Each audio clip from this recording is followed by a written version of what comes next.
Advice channel में welcome.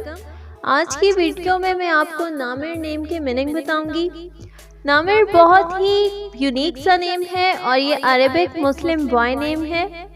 Namir name के बहुत सारे मायने हैं उर्दू में, उनमें से चंद एक ये हैं, जैसे कि पाकबाज शख्स, साफ ईमानदार, और इन अरेबिक इस नेम की मीनिंग है चीता।